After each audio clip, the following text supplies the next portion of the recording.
ဆိုင်ကယ်နဲ့ရေတင်တဲ့ပန့်တက်စင်ပုံလေးကိုကျွန်တော်တို့စတင်ပြီးရှင်းပြပေးပါမယ်ပထမဦးဆုံးအင်ဂျင်ရဲ့ဘေးမှာရှိတဲ့အဖုံးကိုကျွန်တော်တို့စပြီးဖွင့်လိုက်ပါမယ်ပြီးလို့ရှိရင်ကျွန်တော်တို့ပန့်ထဲမှာပါလာတဲ့ခေါင်းလေးကိုအင်ဂျင်ရဲ့အတွင်းထဲကခေါင်းကိုတန်းပြီးတက်ပါမယ်အင်ဂျင်ရဲ့ဘေးမှာရှိတဲ့အဖုံးကိုစတင်ပြီးတက်ပါမယ်ပန့်ထဲမှာပါလာတဲ့အဖုံးကိုတက်ပါမယ်ဒါဖလန်ပြားတက်ဆင်မှုအရင်ပြီးတော့ပါပြီဆန်ကပန့်ကိုအတွင်းထဲမှာရှိတဲ့ခေါင်းနဲ့ထိအောင်ပြီးတော့အတွင်းထဲမှာလဲမလဲသူ့ရဲ့အတိတ်အနက်ကိုကြည့်ပြီးတော့ကျွန်တော်တို့လမ်းပြီးတက်ဆင်ပေးပါမယ်လမ်း join တဲ့သဘောပါပဲခုလက်ရှိဆိုင်ကယ်ကတော့ဒါ one ton ဆိုင်ကယ်ကျွန်တော်တို့ဗမာပြည်မှာအများဆုံးအသုံးပြုတဲ့ဆိုင်ကယ်အမျိုးအစားဖြစ်ပါတယ်ဒီမှာကျွန်တော်တို့အတွင်းထဲမှာရှိတဲ့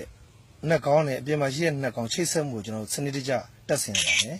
ကျွန်တော်ဒီနေရာမှာနှက်ကောင်းလေးတွေစပြီးချက်ပါမယ်ဒီဆိုင်ကယ်ပတ်နဲ့တက်ဆင်တဲ့အခြေအနေမျိုးမှာခေါင်းကိုသေချာစနစ်တကျချက်ရပါမယ် vibration ကြောင့်တုန်ခါပြီးတော့ခက်ခဲရှိနိုင်ပါတယ်ဒါဆိုရင်ဆိုင်ကယ်ပတ်တက်ဆင်ခြင်းပြီးဆုံးတော့ပါပြီကျွန်တော်တို့ဒီရေရင်းထဲမှာလာတဲ့ blue ကောင်းရေရင်းကလာလဲရတယ်ကျွန်တော်ချောင်းကလာလဲရပါတယ်ချောင်းကလာတဲ့ blue ကောင်းကိုကျွန်တော်ဒီမှာတက်ဆင်လိုက်ပါမယ်ဒီပန်လေးကလေချောင်းဘက်ကလွယ်လို့ရှိရင်ကျန်တဲ့ကရိယာပစ္စည်းအကုန်ပါပါတယ်ဝါရှာလုံး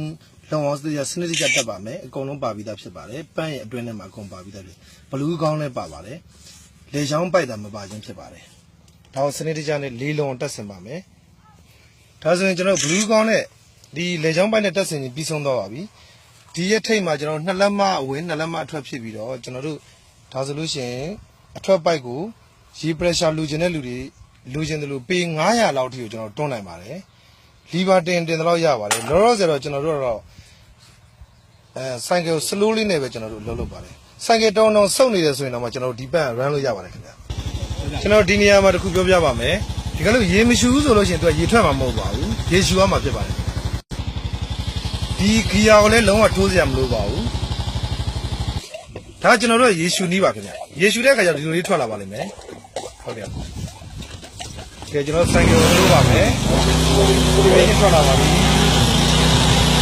ဘလူးကောရေမလုံးတဲ့အခါကျရင်ခက်ခဲရှိနေတယ်ရေရှူပြီးရတဲ့ချက်ချင်းရေကိုဒီလိုကြောင်းနဲ့ထွက်လာပါလိမ့်မယ်ဒါကျွန်တော်တို့ဆိုင်ကယ်ကို slow လေးပဲမောင်းတာပါတောင်းဆိုင်ကယ်နေထားနဲ့တင်ကျွန်တော်တို့ရေမောင်းတင်လို့ရပါတယ်ဒီပန့်ကိုကျွန်တော်တို့ဘောင်းတက်မယ်ဆိုရင်တက်ပြီးတော့လည်းစီးသွားလို့ရပါတယ်ဒီရေဆိုလို့ရှိရင်ကျွန်တော်တို့တနေ့ကမောင်းမယ်ဆိုလို့ရှိရင်ရေကာလန်ထောင်နဲ့ရှိပြီးတော့ကျွန်တော်တို့ဒီဆိုင်ကလေးနဲ့ထုတ်လို့ရပါပြီ။ဒါကျွန်တော်တို့ဆိုင်ကလေးရေထွက်ပုံမှာကျွန်တော်တို့ဒီကောင်နဲ့စပရင်ဂလာတွေသုံးဖို့အထိကျွန်တော်တို့ကြိုးစားနေပါတယ်။ကျွန်တော်ရဲ့စိတ်ကူကတော့ဒီမှာဆိုင်ကနဲ့ရေတင်ပြီးတော့ဒီလိုတင်ပြီးဒီလိုတက်ထဲမှာကျွန်တော်တို့ရေထည့်မယ်။ထပ်ပြီးတော့လို့ရှိရင်ကျွန်တော်တို့ဒီမှာရေဆက်ချစနစ်ကိုကျွန်တော်တို့သုံးမယ်ဆိုလဲသုံးလို့ရပါတယ်။ဒီမှာဘားတွေနဲ့ဒါကျွန်တော်ဒီရေဆက်ချစနစ်ကိုကျွန်တော်ကျယ်ပဲကင်းနဲ့သုံးထားတာဖြစ်ပါတယ်